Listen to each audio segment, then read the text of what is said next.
Well, come on and welcome aboard the Indiana Sports Beat Radio. Thanks a lot for joining us here at the Indiana Sports Beat, of course. Coming to you from the Golf Club at Eagle Point Studios here on this, what we got, Tuesday, September 17.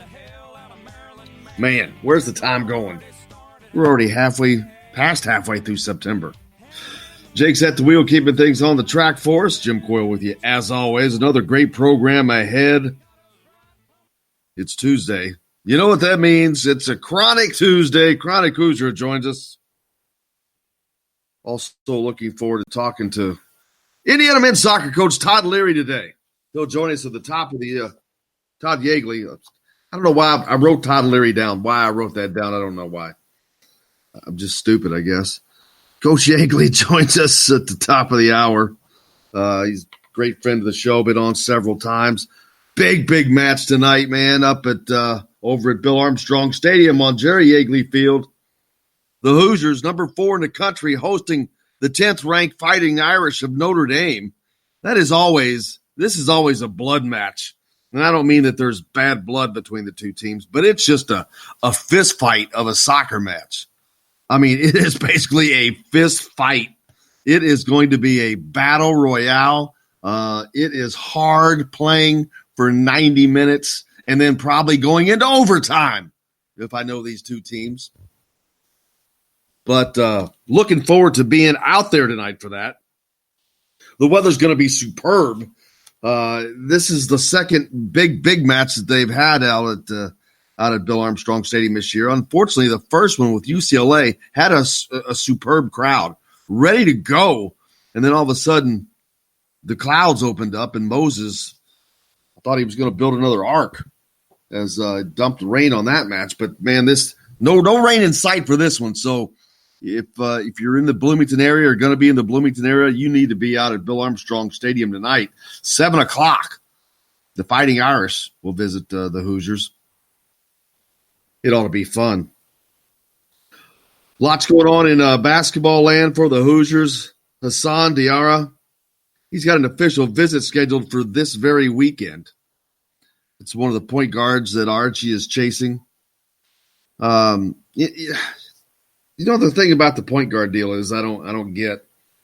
They let Nigel Pack get away, and he's a pretty damn good little point guard from Lawrence Central, right in Indianapolis.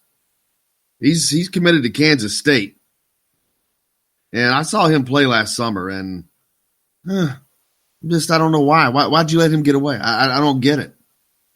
I don't understand. Is it because he's 5'10"? Because he's a hell of a player. Archie's 5'10". He played point guard at 5'10". I just think they let that one slip away.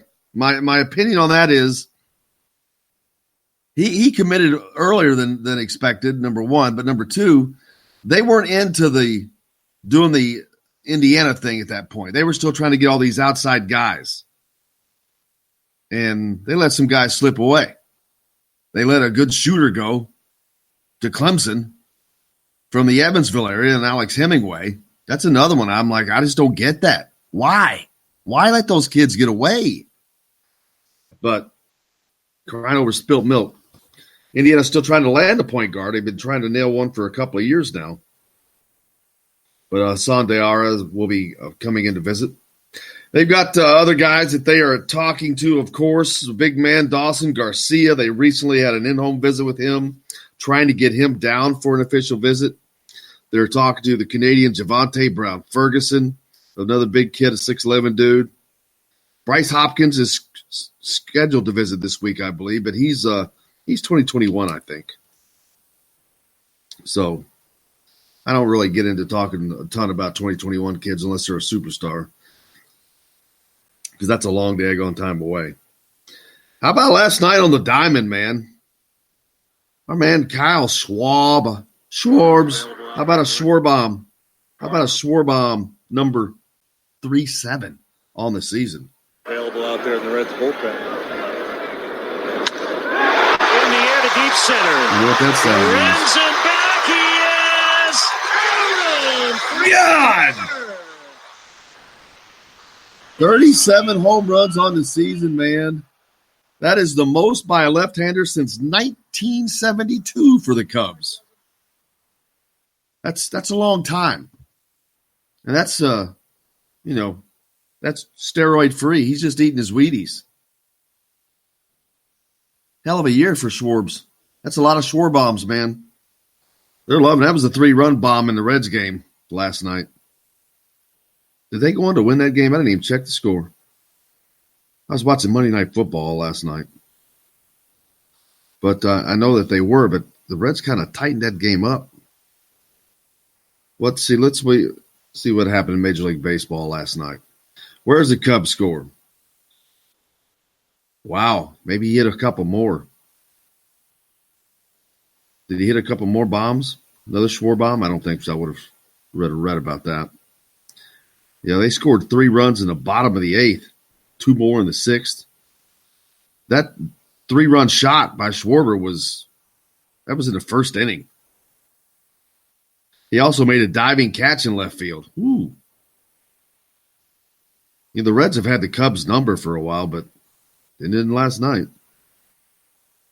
As the Cubs are probably going to win that division, man. They're coming on.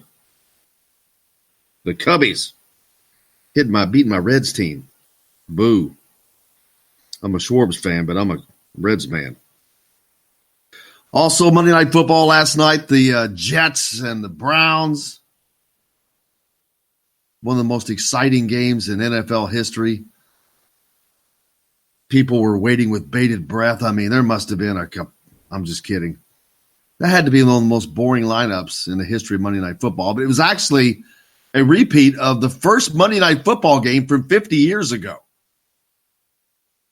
But there were some electric moments in it. I got to tell you, Odell Beckham Jr., that's his first return back to is that called Giants? It's not called Giant Stadium anymore, is it? Meadowlands Stadium, all right. That's one of the best looking stadiums, though, from the air. It looks so big. Did you see the one-handed catch he made? It was stupid. Stupid good. But then he hit a little zing route and goes 89 yards to pay dirt, baby. The longest reception in his career. The Browns had no trouble taking care of the Jets. Oh, the poor Jets. They were down to their third-string quarterback last night. Their first-string quarterback, Sam Darnold, mono. How in the hell does a professional athlete get mono? Who in the hell are you kissing? But so they were down to their backup quarterback. I can't remember his name. I'm not pulling it up, but oh my gosh. There was he got taken down after a throw, and his leg was folded up underneath of him, behind him. I was like, yeah, it didn't look good, but he eventually got up and hobbled off into the locker room, not to return. And then they're down to the third string quarterback.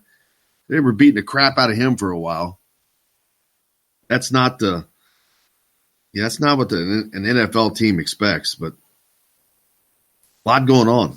But a lot going on in the Bloomington area. Tonight, men's soccer, big match.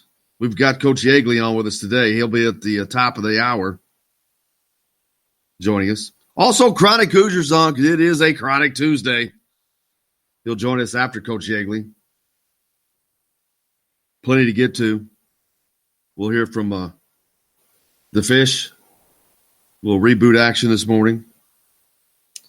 If you missed that, let us know what your thoughts are, comments, questions. Always hit us up on the text line, 812-269-6367. Follow us on Facebook. Follow me on Twitter, @JimCoyleISB. And, of course, IndianaSportsBeat.com. We've got all the shows are there. All our videos are on our YouTube channel. You can go to the YouTube channel anytime and see the interviews. That's right. I put raw video there, man. It's usually unedited. It's just raw video. So you can always find those there. Press conferences and whatnot, they're there. The shows are there as well. And you can sign up for the website, and it will automatically send you the show. It'll automatically send you articles that are published. All right, one of our writers, Stephen Walker, a contributor, and myself, had something out yesterday inside the Indiana's weekly press conference. As we were there yesterday all day, not all day, but there yesterday. Each Monday is Indiana's football press conference. Coach Allen, of course, is the featured speaker, but you've got Kalen DeBoer, Kane Womack, had some players yesterday, Nick Westbrook. Trying to remember who all was out there. Coy Crunk. I didn't get to talk to Coy Crunk. Unfortunately, they bring them all out at the same time. And I'd have to be an octopus to get all that done. But we did talk to 3 out of the 4 yesterday.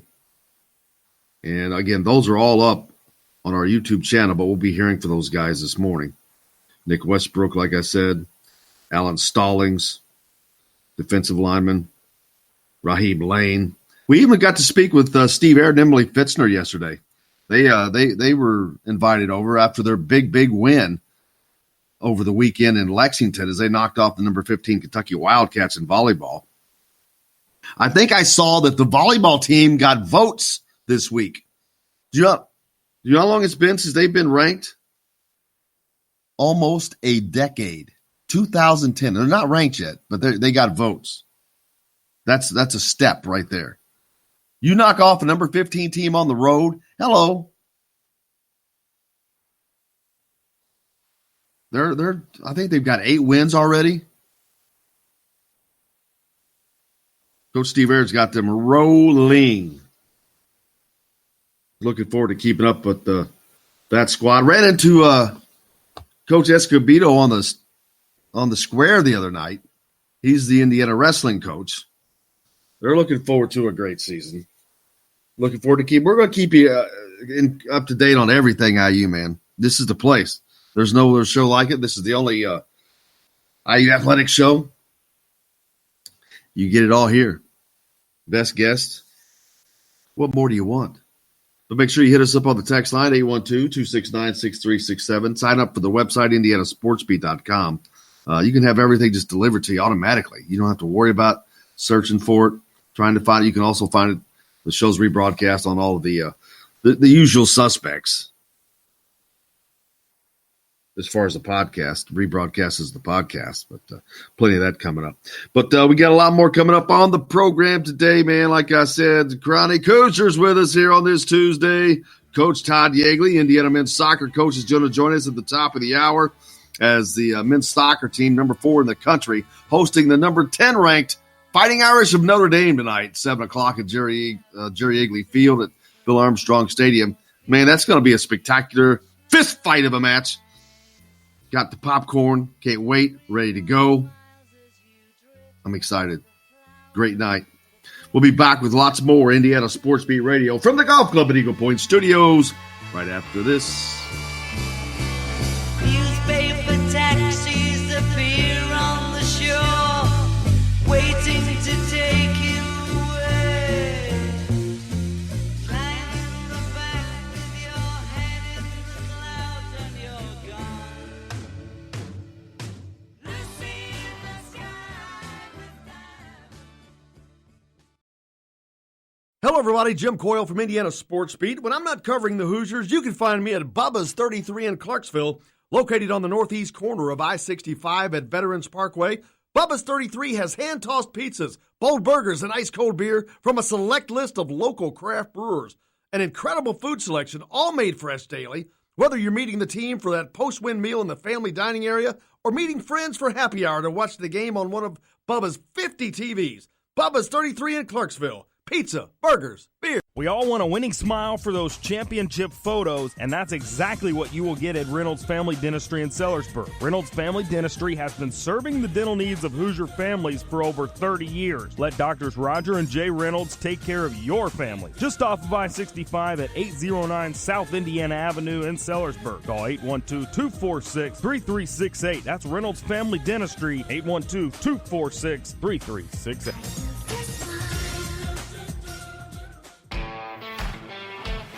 Now that warm weather has arrived, it's time to hit the links, and there's no better place than the golf club at Eagle Point in Bloomington. Voted best golf course by the readers of the Bloomington Herald-Times, the golf club at Eagle Point is under new ownership, has new fairways and bunkers, and it's open to the public. When the round's over, there's cold beer and a full menu at the Eagle Point Pub and Bistro. Call 812-824-1100 to make a tee time. That's 812-824-1100. The golf club at Eagle Point in Bloomington. This is A.J. Moye. This is Dan Dockett. Hey, this is Michael Lewis, former Indiana basketball player. This is Indiana football coach Tom Allen. This is Jim Coyle with the Indiana Sports Beat. You can always like and follow us on Facebook. Always follow the show rebroadcast on iTunes, Google Play, iHeartRadio, Spotify. TheDailyHoosier.com is a great place to sign up for each and every day, or, of course, on 97.7 The Ref in Evansville. For the best recycling and waste removal service, turn to the area's leader, Sweetland Waste Removal and Recycling, a homegrown company serving southern Indiana since 1995. Sweetland Waste Removal and Recycling serves Floyd, Clark, Harrison, and Washington counties. For excellent service and peace of mind, call Sweetland Waste Removal and Recycling today at 812-944-5642. That's 812-944-5642. Keep life sweet with Sweetland Waste Removal and Recycling. I'm Rain Shaddy, and I'm a Hoosier. As a toddler, you could always find me running around in a cream and crimson onesie and a red IU hat reminiscent of those worn during the world-famous William Tell timeout, shouting, "Go Hoosiers!" Like many other alum, I chose to make Bloomington my home. As a civic and alumni leader, I have become very knowledgeable about our community and would love to share my insights with you as your realtor.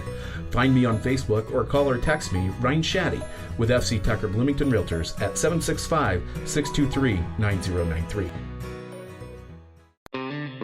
You're on the line with Jamal Meeks, former Indiana Hoosier, number 23, 1992. And I'm on the beat with Jim Coyle.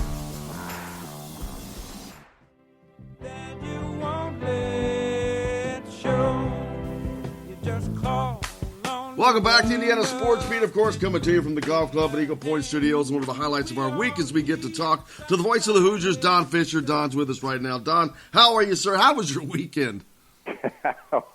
It was 50-50. Just Saturday and Sunday, it was 50-50, as everybody knows. Yeah, it was a rough week, rough game for the Hoosiers. There's no way to sugarcoat it. I've been rewatching it, and it's like, wow, it's almost as painful the second time around. Well, it made you feel like, you know how badly Indiana conquered Eastern Illinois a week ago?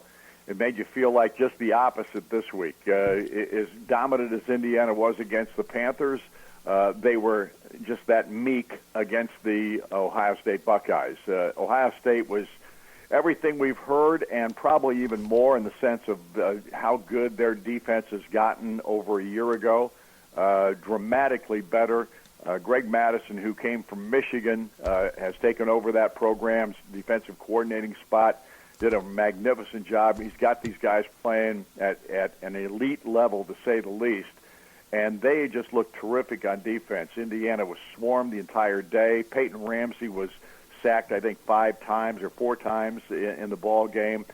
There's just no question that Ohio State is as good as advertised. The problem is that Indiana is not, or at least it hasn't played up to that capability or what we thought was the capability from the beginning of this season.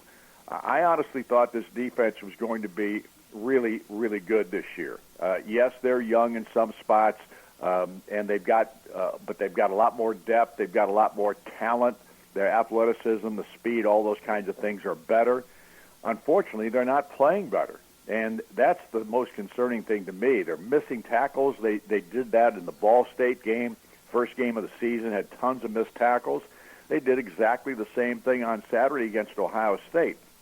And granted, Ohio State's talent, size, and physicality and all those kinds of things play a part in how that made Indiana look on Saturday. but there is still no excuse for the number of missed tackles that were made in this that were not made in this ball game, and the problems and some of the silly mistakes that they've made.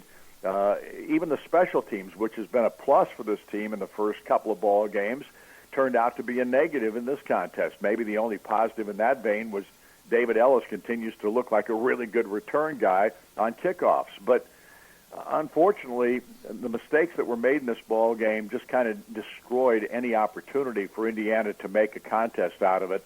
And I'm talking about the early things. Obviously, the first series, Ohio State makes a mistake. They can't score because they miss a field goal. Indiana comes back down the field. They lose. They can't do anything offensively, or not enough offensively to keep it.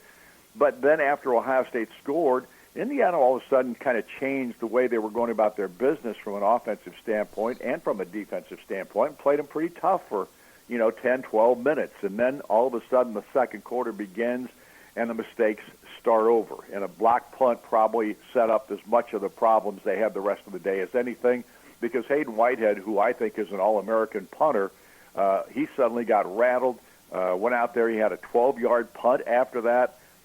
Didn't punt the balls effectively. They didn't block as well on the special teams so that he could get the punts off in an effective manner. There were just so many things that happened in this contest from a defensive and special team standpoint. And then we go to the offensive side of the football. And what happened there? Well, it continues to be a major problem that this team cannot run the football. You've got the backs to do it. You don't have the offensive line, and it would appear, because on Saturday they had 42 offensive yards. I mean, that's just ridiculous. There's no way Indiana's going to beat people if they can't run the football more effectively than that. So what's going to happen with this team? I don't know. But the big problem right now is the team looked more like the old Indiana and not the new Indiana that we've seen over recent years, competitive against everybody that they play. And I don't know if that's the mentality of the football team. I don't know if it's the mirage that we thought was the talent that this team has. All I know is they're not playing like the Indiana we anticipated to see this year.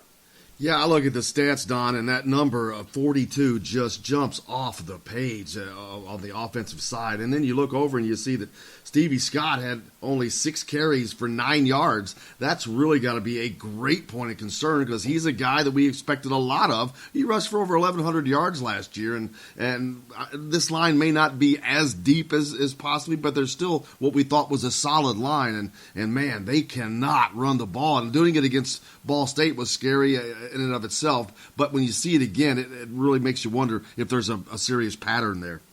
Well, against Eastern Illinois, a team that's totally outmanned. Indiana had, 116 yards? Yep. In their rushing game? Yep. And tried to run it because they didn't want to run up the score any more than what they were doing with their passing attack. Honestly, this team hasn't run the ball at all at this point in the season. And if that's not a red light for this coaching staff, I don't know what is. And part of the game plan on Saturday, because Indiana, the coaching staff obviously didn't feel like Indiana was going to be able to protect Peyton Ramsey in the normal framework of their play calling and so on and so forth, because what they do with Peyton Ramsey, they tried to get him to get rid of the football as quickly as he possibly could in that contest. And they still got him sacked, 3 or 4 times. So right now, this team is in a quandary. And a part of that quandary, in my opinion, is the mentality of this football team. I haven't seen Tom Allen's teams, or Kevin Wilson's for that matter, in the previous several years.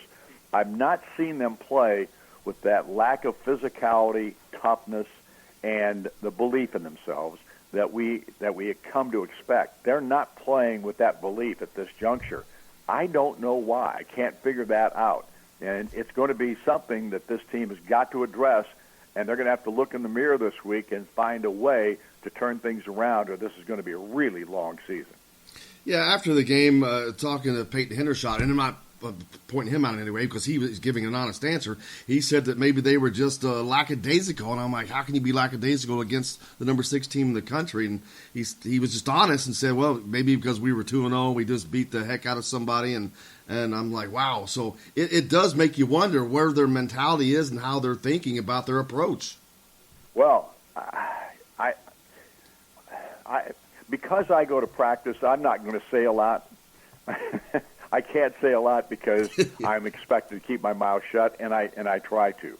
But again, and when Peyton Hendershot says that, and I'm not getting on Peyton Hendershot here, there's no way that you can go into an Ohio State game lackadaisical. There's just no way.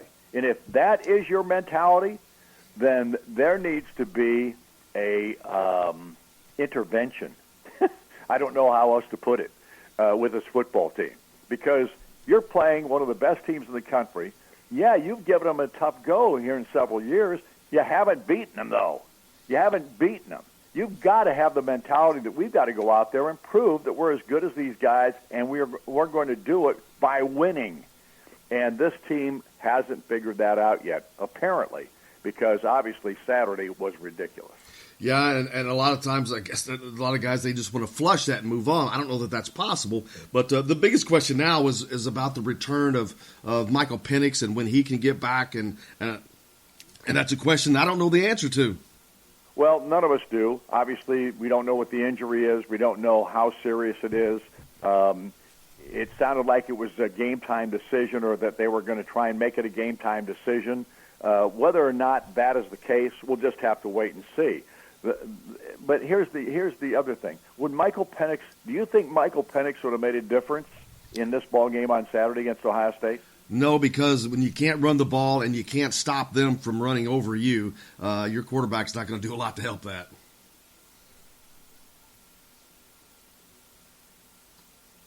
Exactly. So, no, Michael Penix would have made no difference. If Peyton Ramsey is the quarterback, I have no issue with that, because Peyton Ramsey is smart. He's a leader. The kids play with him, or play behind him, and look up to him. Did he do a good job on Saturday? I think he probably did about as good a job as he possibly could have under the pressure that he was on from the Ohio State defense. He was running for his life half the day, exactly. It seemed like. Exactly. And Kalen DeBoer set up this game plan, and it was probably the only game plan that Indiana could have had a chance with, and it just didn't function because they couldn't block anybody. And blocking and tackling are the name of this game. It is the front 5 on offense and the front 4 on defense that set the tone for every football team, offensively and defensively. And right now we're not seeing anywhere near as good in those two areas as it's got to be if this is going to be a winning football team. The only good news for Indiana football right now is this week they have UConn coming in, and they've already been made a 28-point favorite over UConn. Well, so that tells you. Think about it. I know, think about this. They're a 28-point favorite over UConn. Well, UConn gave Illinois all they could handle last week, or 2 weeks ago, 31-23 is what Illinois beat UConn by. So UConn came back in that ball game and made a game of it late, and they're under Coach Randy Edsall, who was at UConn for years. He was there for, I think, 10 years back in the early 2000 era, and beat Indiana at Indiana, if you remember. Oh, yeah. And without question, Randy Edsall's a good football coach, and maybe their program has been down a little bit, but he's had 2 weeks to prepare for Indiana. He saw what Ohio State did. And if he's got anything close, I mean, I'm sure he doesn't have the same talent level as Ohio State, but he'll work out some formula that can be very effective against Indiana. And if Indiana doesn't play up to their capabilities, they will have themselves a hard contest. I don't care what the spread is at this juncture. I care about results on the field and what I see and how this team will perform in the sense of how they go about their business, especially after a week of embarrassment after this Ohio State game. And if they come out there and just a whole hum, and that was an aberration, they're going to get their butts handed to them again. Yeah, that would be a very, very disappointing end if that were to happen. But let's hope that they can use this week and right the wrongs. Fortunately for Indiana, there was some good news over the weekend from the women's programs. How about the women's soccer team going down and knocking off an undefeated Kentucky team in Lexington? Well, you know what? There's no question that the what they call the Olympic sports teams in Indiana have probably been the highlight over the last several years for this program, for the entire athletic program. I mean, men's soccer has been dominant, continues to be dominant. The women's soccer team now coming up and doing something that's been special. The volleyball team looks like it's getting better. The baseball team had a really good year last year on their first-year head coach. I mean, that's the one thing you can talk about in Indiana right now, and those aren't the two main goals, though. The football and basketball teams always have been.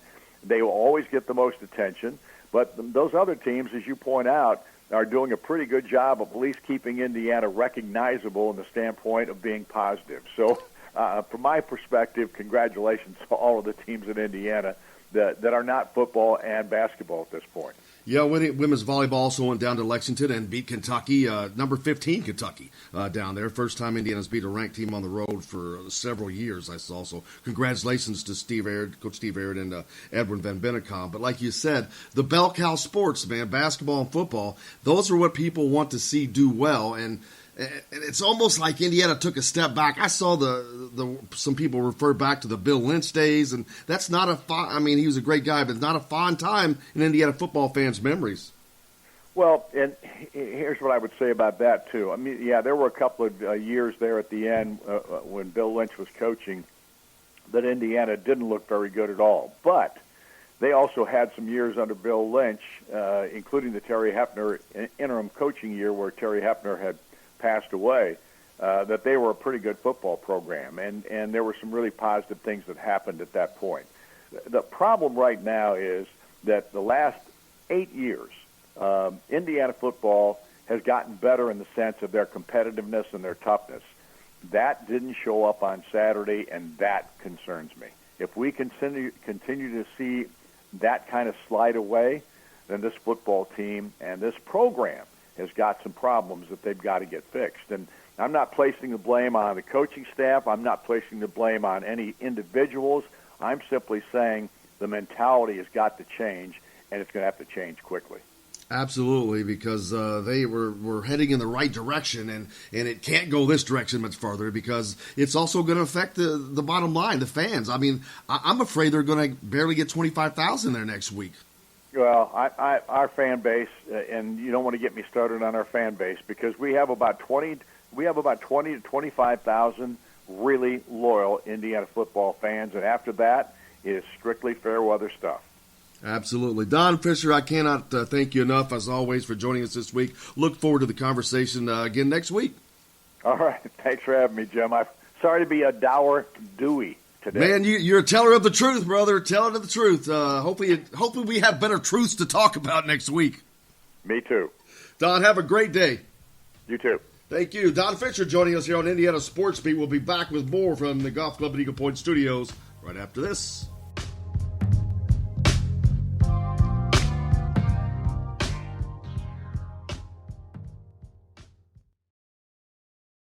Hello, everybody. Jim Coyle from Indiana Sports Beat. When I'm not covering the Hoosiers, you can find me at Bubba's 33 in Clarksville, located on the northeast corner of I-65 at Veterans Parkway. Bubba's 33 has hand-tossed pizzas, bold burgers, and ice-cold beer from a select list of local craft brewers.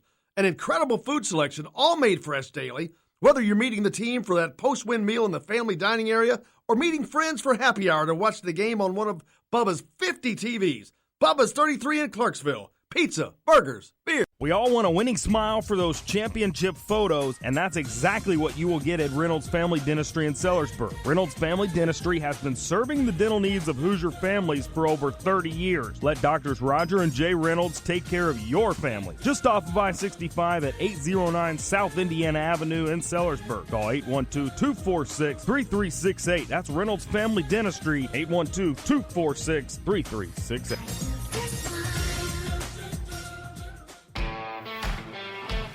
Now that warm weather has arrived, it's time to hit the links, and there's no better place than the golf club at Eagle Point in Bloomington. Voted best golf course by the readers of the Bloomington Herald Times, the golf club at Eagle Point is under new ownership, has new fairways and bunkers, and it's open to the public. When the round's over, there's cold beer and a full menu at the Eagle Point Pub and Bistro. Call 812-824-1100 to make a tee time. That's 812-824-1100. The golf club at Eagle Point in Bloomington. This is AJ Moye. This is Dan Dockett. Hey, this is Michael Lord, former Indiana basketball player. This is Indiana football coach Tom Allen. This is Jim Coyle with the Indiana Sports Beat. You can always like and follow us on Facebook. Always follow the show rebroadcast on iTunes, Google Play, iHeartRadio, Spotify. TheDailyHoosier.com is a great place to sign up for each and every day, or, of course, on 97.7 The Ref in Evansville. For the best recycling and waste removal service, turn to the area's leader, Sweetland Waste Removal and Recycling, a homegrown company serving southern Indiana since 1995. Sweetland Waste Removal and Recycling serves Floyd, Clark, Harrison, and Washington counties. For excellent service and peace of mind, call Sweetland Waste Removal and Recycling today at 812-944-5642. That's 812-944-5642. Keep life sweet with Sweetland Waste Removal and Recycling. I'm Rain Shaddy, and I'm a Hoosier. As a toddler, you could always find me running around in a cream and crimson onesie and a red IU hat reminiscent of those worn during the world-famous William Tell timeout, shouting, "Go Hoosiers!" Like many other alum, I chose to make Bloomington my home. As a civic and alumni leader, I have become very knowledgeable about our community and would love to share my insights with you as your realtor. Find me on Facebook or call or text me, Ryan Shaddy, with FC Tucker Bloomington Realtors at 765-623-9093. This is James Blackman Jr., former Indiana Hoosier. Make sure you're keeping up with the Hoosiers on Indiana Sports Beat.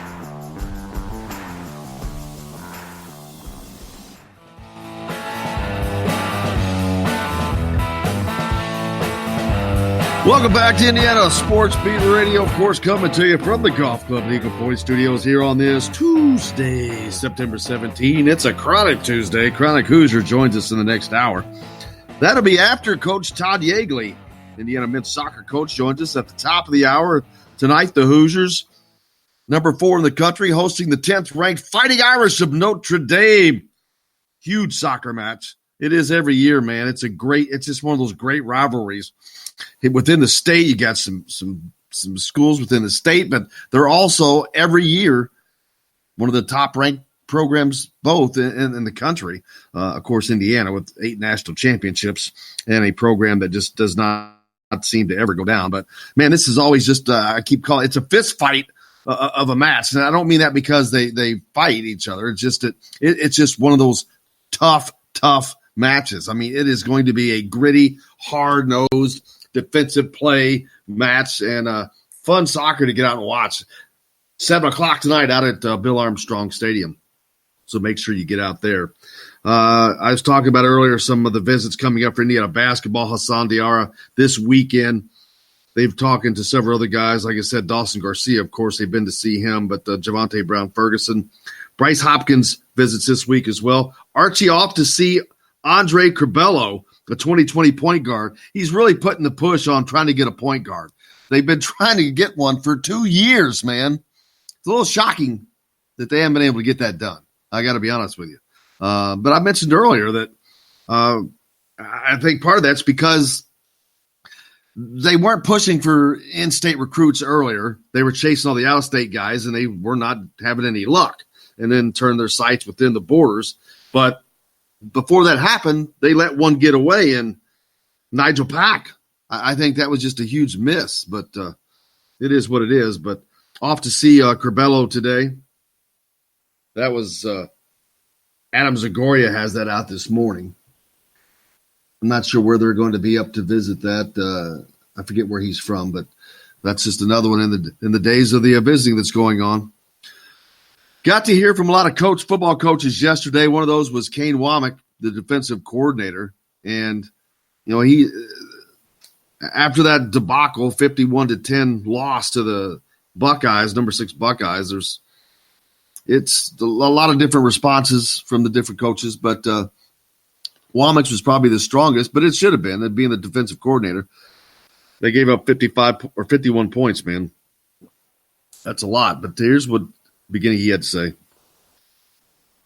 Obviously, very disappointing performance in the way that we played. We went in with the expectation to win, and we obviously did not accomplish that. Thought when you get in a situation like that against a very good team, credit Ohio State for the way that they played, but that we didn't play to the standard that we're capable of defensively. And part of having grit is when adversity comes and you play against a good football team, you have to decide that enough is enough.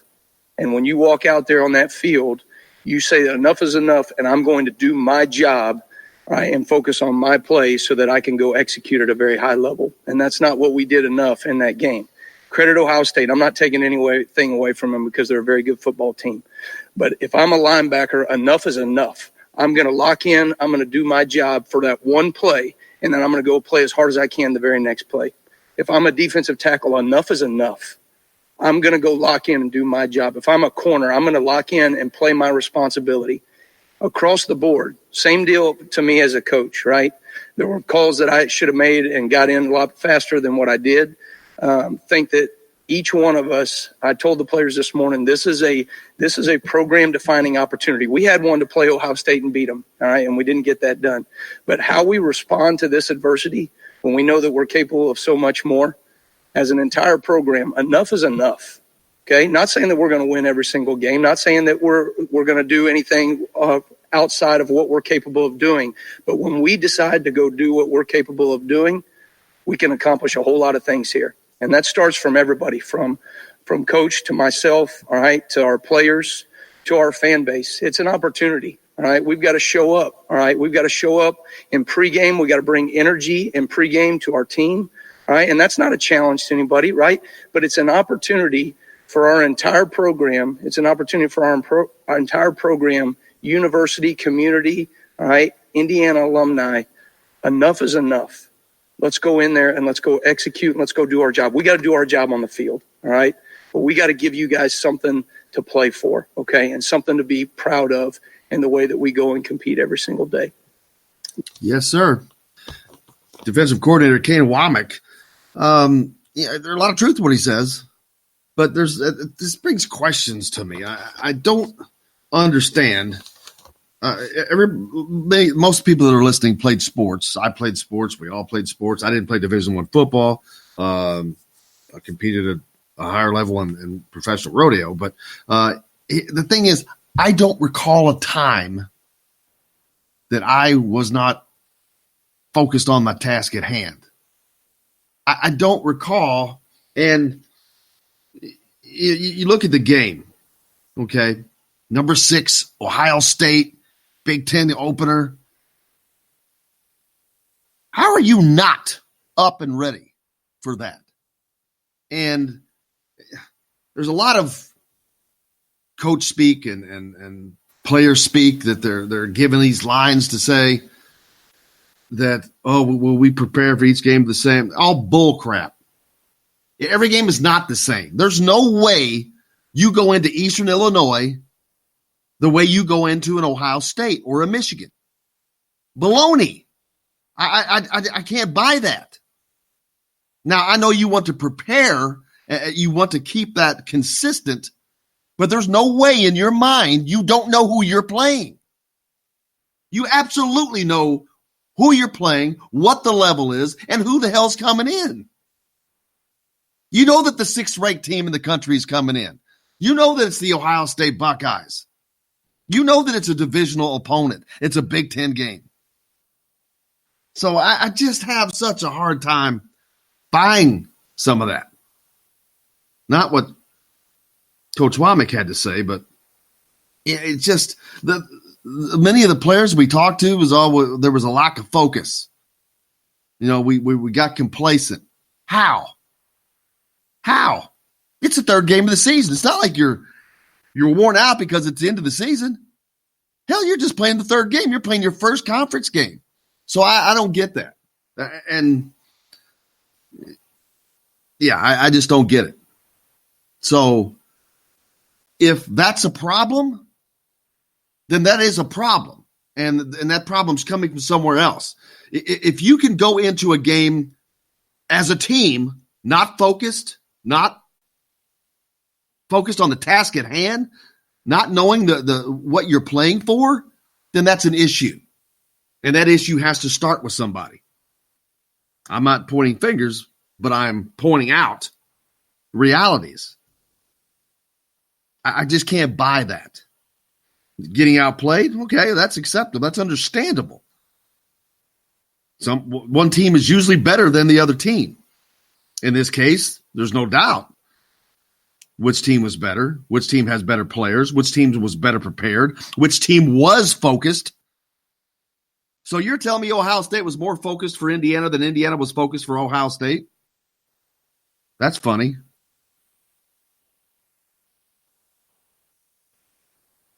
I can't get that. And it's not just football. I remember hearing that so many times last season in basketball. Well, we just weren't ready to play. And really? All you do is prepare for the games. And the game comes around and you're not prepared? Oh, horse hockey. That is the biggest baloney excuse I think I've ever heard. I would rather hear, well, we got our tails beat. They were better than us, because it's honest. Not this, we weren't focused. I cannot buy that. Because if you're not, then there's a huge problem, and it starts with the coaches and goes down. I'm not aggravated over the loss. I'm aggravated how the loss occurred. It was embarrassing. The fact that half the team was not, quote unquote, focused, that's embarrassing. You're not yeah. That's just, I know you're going to flush that, but I don't think you just flush it without examining it, because that's a major problem. And you can't just ignore a major problem. Not being focused for your Big Ten opener, for your number 6 team in the country, that's an issue. If you can't get up for that as a team, as an individual, that's an issue. If you can't have your players up as a coach, that's an issue. And it's obviously an issue. This is not the first game. This is not the first day of practice. So I just don't buy all that. That's just my take on that. I don't rant all the time, but man, that one just got me. When I heard it so many times last year in basketball, in the midst of a 12-game losing streak. Well, we weren't focused. We didn't come out ready to play. Really? Oh, baloney. How? So that should never be an excuse that we hear the rest of the season. You should never hear that again, to be honest with you, because I don't believe it. If that is, then there is a serious issue that's being allowed to happen, and that you have players that can't be focused for the number 6 team in the damn country that's a divisional rival. If you have players that can't be focused for that, you got the wrong players. And if you have coaches that can't get your players focused for that, you got the wrong coaches. I'm not saying anything deeper than that. It's not what I'm alleging. I'm not buying that. There's my rant for the day. I'll tell you who will be focused. Indiana men's soccer team tonight as they take on Notre Dame. I don't recall ever hearing that from the soccer program. Even in games they've lost, which are few. I don't hear that. And let me tell you, it's a whole hell of a lot harder to be focused for 90 minutes of running than it is for any other sport. You have to stay locked in the whole daggone time. I don't ever hear that from them. Then again, it's a very successful program for a reason.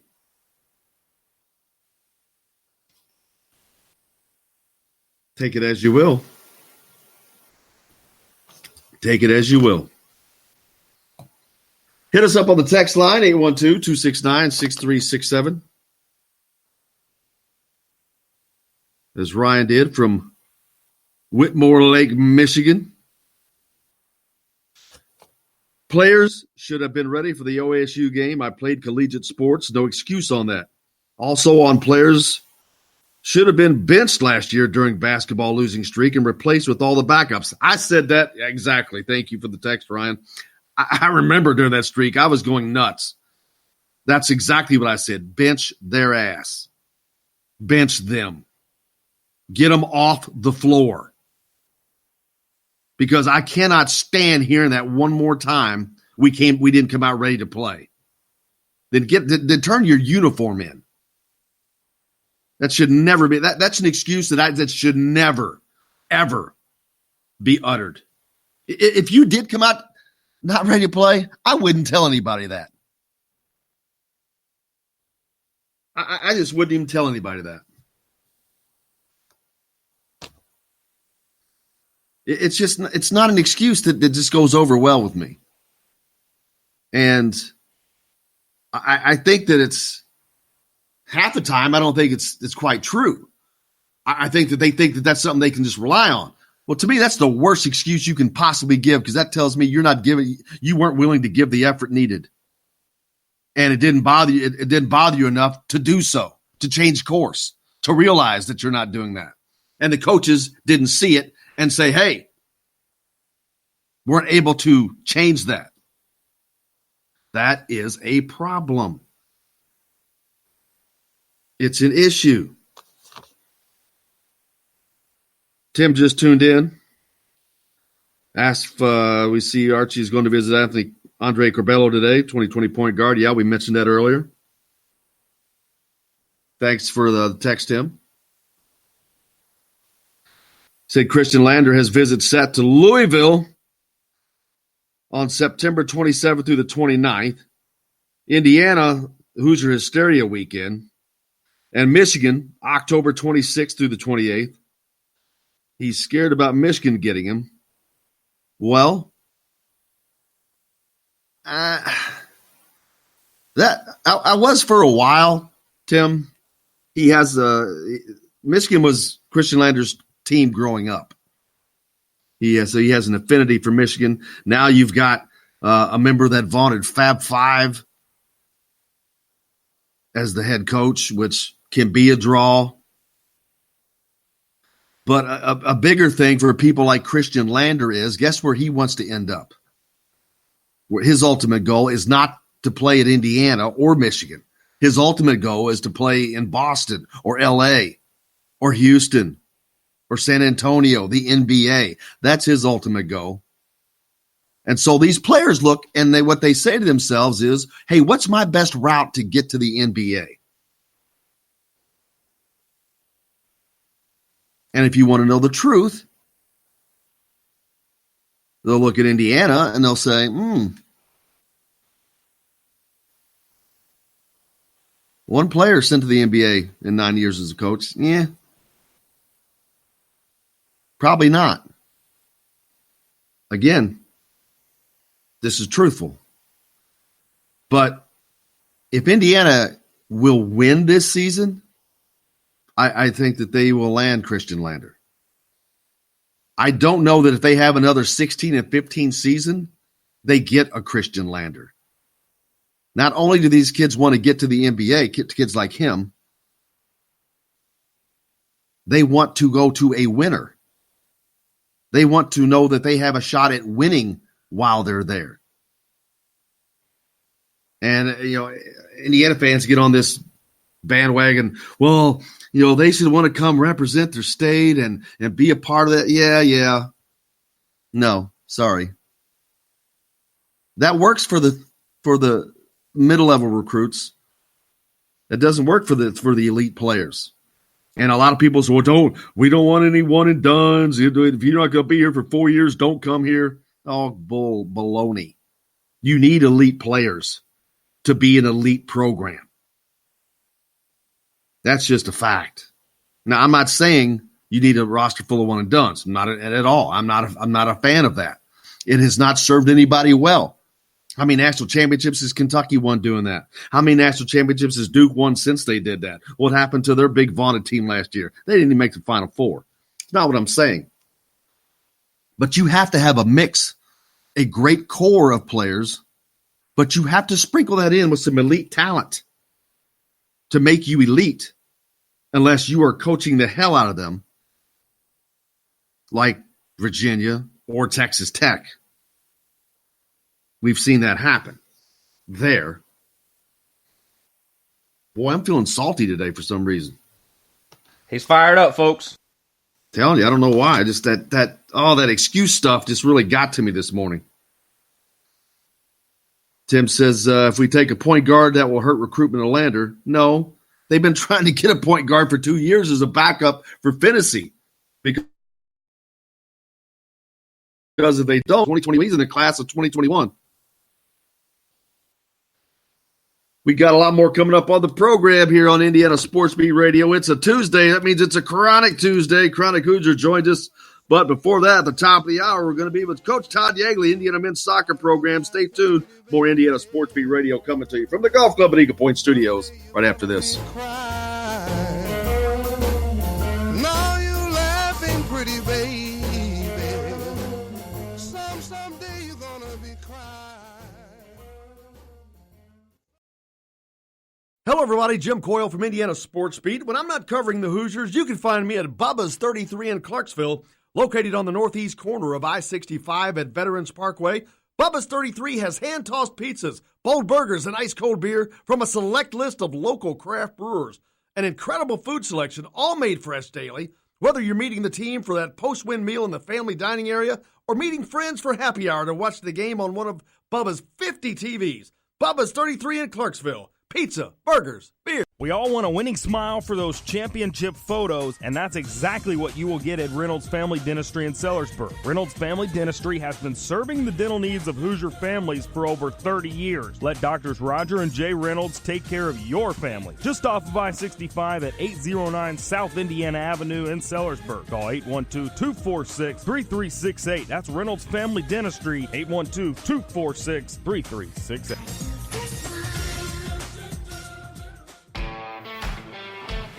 Now that warm weather has arrived, it's time to hit the links, and there's no better place than the Golf Club at Eagle Point in Bloomington. Voted best golf course by the readers of the Bloomington Herald-Times, the Golf Club at Eagle Point is under new ownership, has new fairways and bunkers, and it's open to the public. When the round's over, there's cold beer and a full menu at the Eagle Point Pub and Bistro. Call 812-824-1100 to make a tee time. That's 812-824-1100. The Golf Club at Eagle Point in Bloomington. This is AJ Moye. This is Dan Dockett. Hey, this is Michael Lord, former Indiana basketball player. This is Indiana football coach Tom Allen. This is Jim Coyle with the Indiana Sports Beat. You can always like and follow us on Facebook. Always follow the show rebroadcast on iTunes, Google Play, iHeartRadio, Spotify. TheDailyHoosier.com is a great place to sign up for each and every day. Or, of course, on 97.7 The Ref in Evansville. For the best recycling and waste removal service, turn to the area's leader, Sweetland Waste Removal and Recycling, a homegrown company serving southern Indiana since 1995. Sweetland Waste Removal and Recycling serves Floyd, Clark, Harrison, and Washington counties. For excellent service and peace of mind, call Sweetland Waste Removal and Recycling today at 812-944-5642. That's 812-944-5642. Keep life sweet with Sweetland Waste Removal and Recycling. I'm Rain Shaddy, and I'm a Hoosier. As a toddler, you could always find me running around in a cream and crimson onesie and a red IU hat reminiscent of those worn during the world-famous William Tell timeout, shouting, "Go Hoosiers!" Like many other alum, I chose to make Bloomington my home. As a civic and alumni leader, I have become very knowledgeable about our community and would love to share my insights with you as your realtor. Find me on Facebook or call or text me, Ryan Shaddy, with FC Tucker Bloomington Realtors at 765-623-9093. Hey, this is Jordan Halls, former Indiana Hoosier. Keep up with Indiana sports on Indiana Sports Beat. This hour is brought to you by Sweetland Waste and Removal Service, a homegrown company serving southern Indiana since 1995.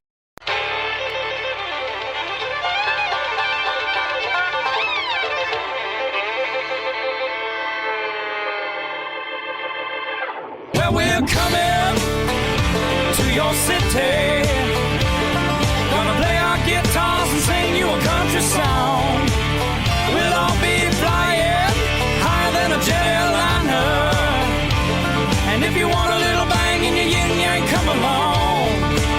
Come on along and welcome aboard to Indiana Sport Beat Radio. Of course, coming to you from the Golf Club Eagle Point Studios. Jim Coyle with you, as always, here on this Tuesday, September 17, Chronic Tuesday. You know what? Chronic Hoosier will be joining us later on. For that, we're going to talk to Coach Todd Yeagley from the Indiana men's soccer program here just shortly, as they have a big match tonight out at Bill Armstrong Stadium on Jerry Yeagley Field. The 10th-ranked Fighting Irish Notre Dame pay a visit. The game that is always I like to describe as a fist fight, not because there's bad blood, but just it's one of those tough games. But looking forward to going out there tonight. That match starts at 7:00. Man, if you're in the area, you need to be out there because it's one of the good ones. It's one of the fun early season games to look at. Jake, let me know when we have Coach with us. But that is just a match that kind of sets the tone once you get going. Indians already played some tough games early on, but which is what they do. They have a tough preseason before heading into play in the Big Ten, which play only gets tougher there. You got last year's national champion Maryland. You got several of these teams that are just usually ranked in the top 20. It is always a battle. Talked about some visits coming up. Hassan Diarra for IU basketball visiting this weekend. On Thursday, Archie's going to be visiting him. Out very busy this week trying to scare up a point guard, a backup point guard to Rob Finnessy. Something they've been trying to get done for a couple of years. And it's kind of off. They really needed to have landed him last year because now you go into next season and you want to land Christian Lander, who's a point guard. It's Tim mentioned that it may scare him off. I don't think so because Lander's not afraid of another point guard coming in. He's very confident in his own abilities. We ready to go there, Jake? I guess not. Hey, Coach, you there? Yes. I was sorry about that. I didn't know about that. Hey, we're joined by Coach Todd Yeagley of the Indiana men's soccer program. How's it going, Coach? I'm doing well, thanks. Hey, this match, Notre Dame tonight, it's always one of those preseason, or not preseason, but early season matches that just is, I describe it as a fist fight, not in that there's bad blood. But it is just one of those tough as nails defensive battles. And these two great teams are always great. Indiana, of course, one of the top programs in all of college soccer, but Notre Dame is a very good program.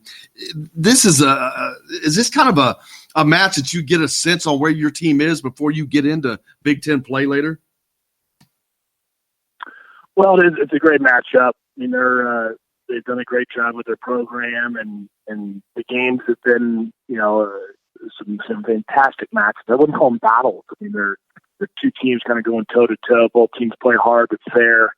There's some really good soccer that on display. So I think we'll see that again tonight, certainly. And I think the whole pre-conference schedule, this is just one more test along the way. But obviously, the teams we've played thus far, we feel all four of them could be in the tournament. All four teams. So you throw Notre Dame, who is for sure, I think, a tournament team.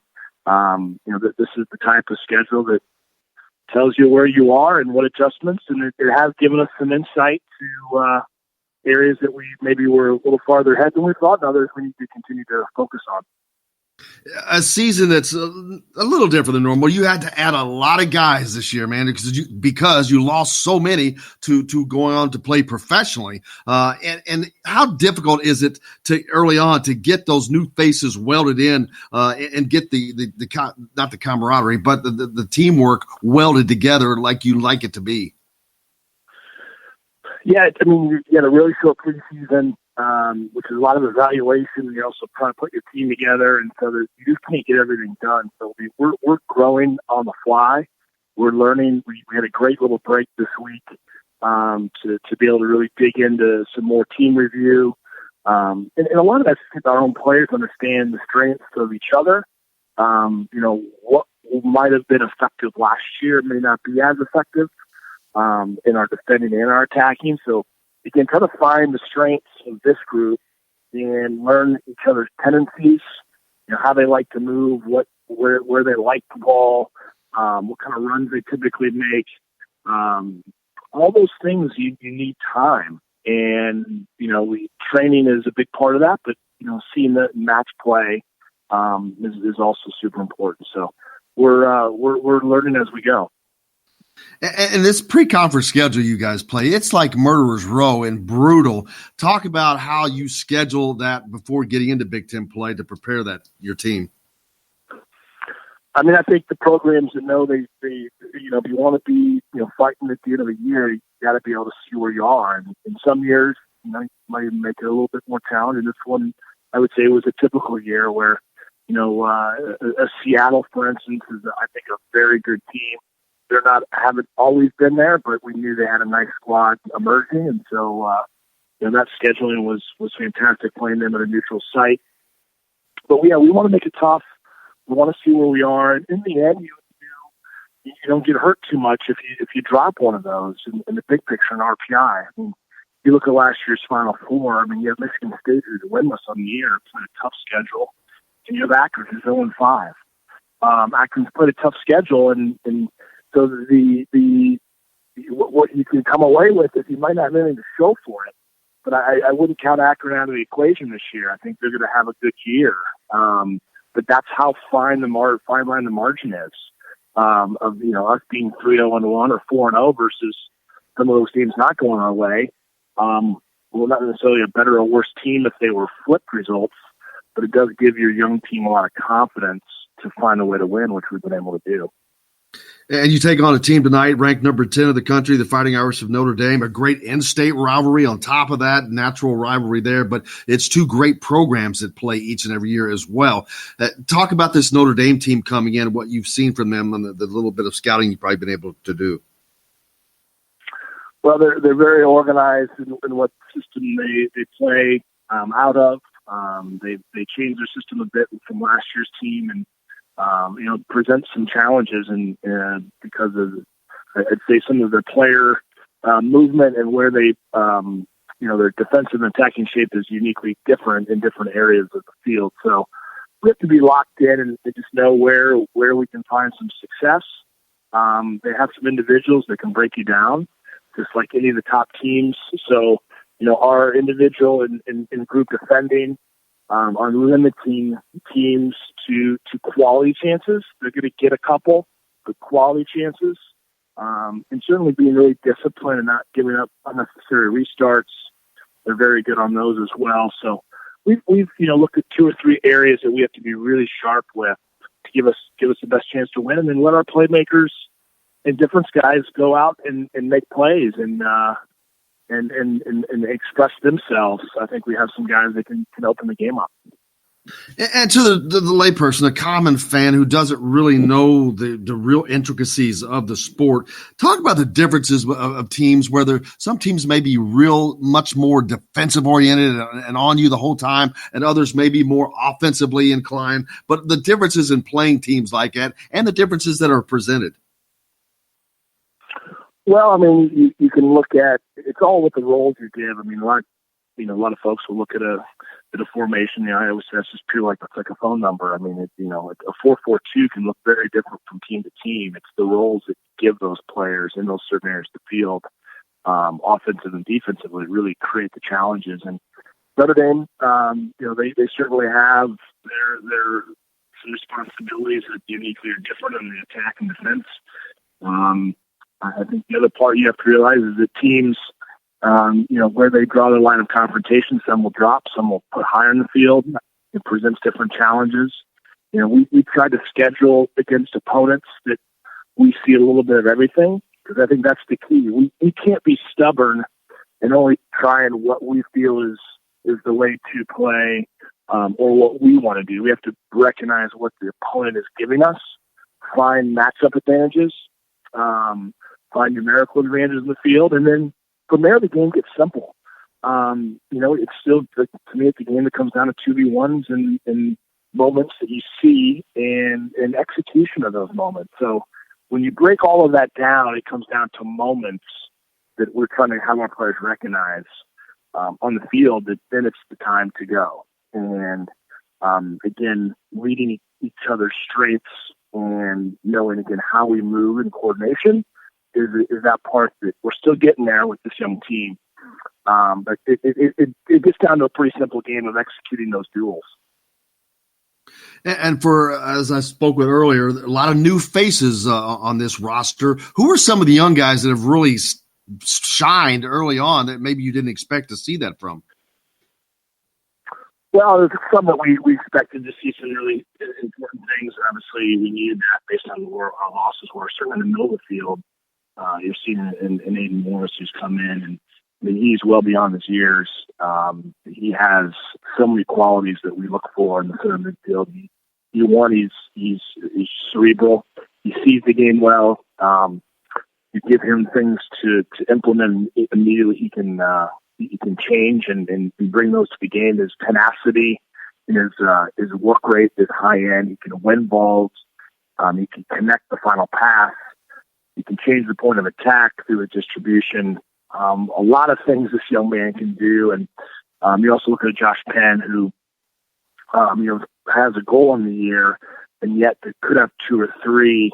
And I still think there's a lot more that's in that young man that we haven't seen yet. And as he gets more comfortable, I think you'll see him continue to create chances in the wide areas. Victor Becerra is another freshman who, we'll see quite a bit of, who strikes a really nice ball, is an excellent finisher. His IQ and movement's fantastic. Obviously you've seen, little flashes of what he brought, that UCLA goal. Those are 2 or 3 of the freshmen that obviously have impacted, and we have many others. Herbert Indele obviously had the game-winning goal.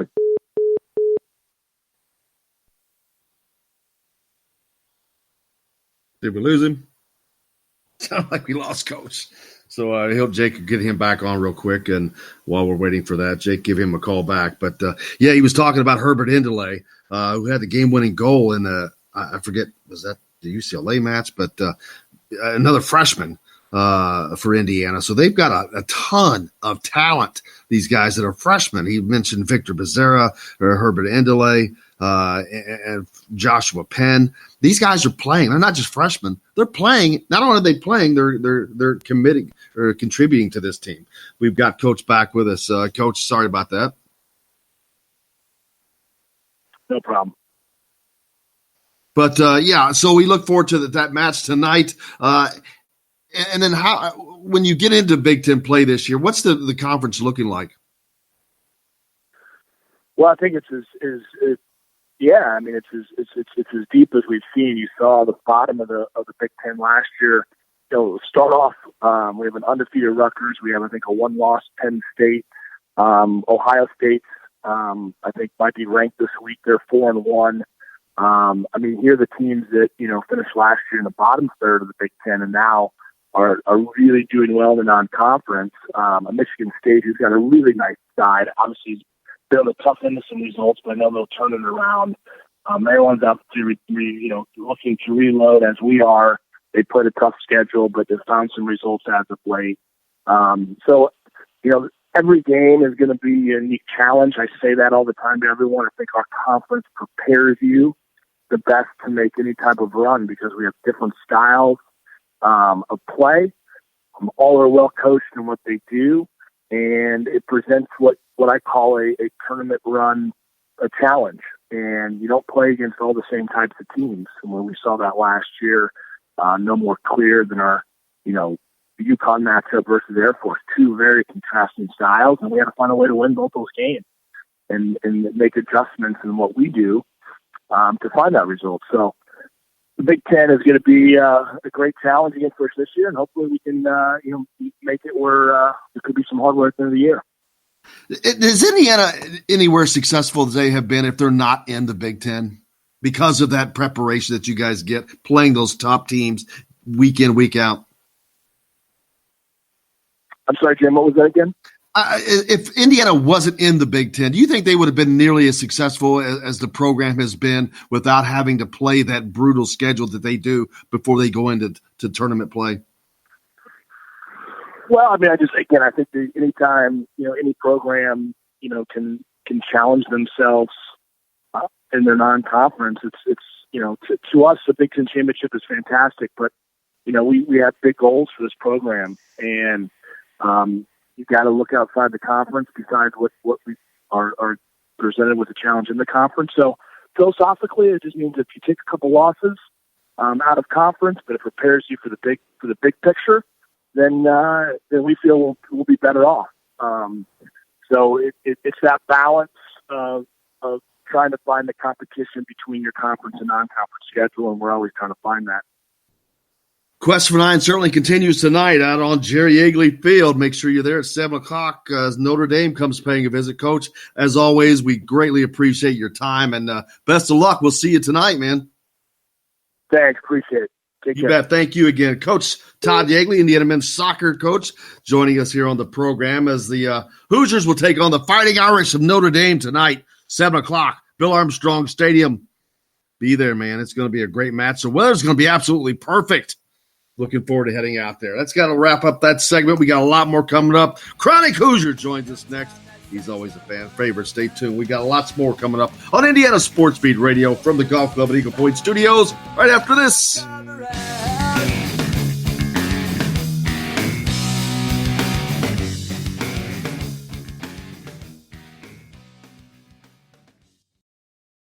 Hello, everybody. Jim Coyle from Indiana Sports Beat. When I'm not covering the Hoosiers, you can find me at Bubba's 33 in Clarksville, located on the northeast corner of I-65 at Veterans Parkway.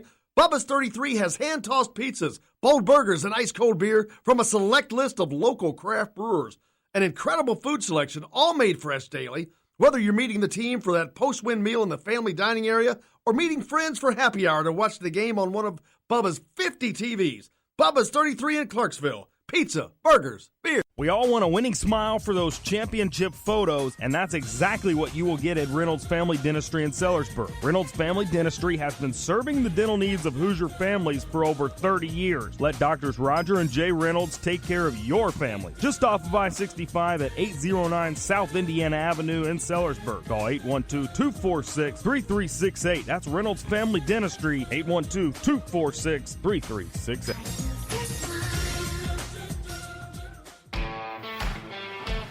Now that warm weather has arrived, it's time to hit the links, and there's no better place than the Golf Club at Eagle Point in Bloomington.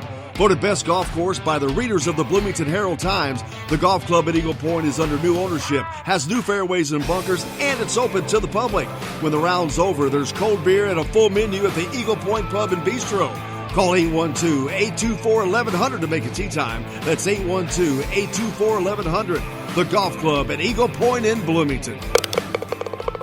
This is A.J. Moye. This is Dan Dockett. Hey, this is Michael Lewis, former Indiana basketball player. This is Indiana football coach Tom Allen. This is Jim Coyle with the Indiana Sports Beat. You can always like and follow us on Facebook. Always follow the show rebroadcast on iTunes, Google Play, iHeartRadio, Spotify. TheDailyHoosier.com is a great place to sign up for each and every day, or, of course, on 97.7 The Ref in Evansville. For the best recycling and waste removal service, turn to the area's leader, Sweetland Waste Removal and Recycling, a homegrown company serving southern Indiana since 1995. Sweetland Waste Removal and Recycling serves Floyd, Clark, Harrison, and Washington counties. For excellent service and peace of mind, call Sweetland Waste Removal and Recycling today at 812-944-5642. That's 812-944-5642. Keep life sweet with Sweetland Waste Removal and Recycling. I'm Rain Shaddy, and I'm a Hoosier. As a toddler, you could always find me running around in a cream and crimson onesie and a red IU hat reminiscent of those worn during the world-famous William Tell timeout, shouting, "Go Hoosiers!" Like many other alum, I chose to make Bloomington my home. As a civic and alumni leader, I have become very knowledgeable about our community and would love to share my insights with you as your realtor. Find me on Facebook or call or text me, Ryan Shaddy, with FC Tucker Bloomington Realtors at 765-623-9093. You're on the line with Jamal Meeks, former Indiana Hoosier, number 23, 1992.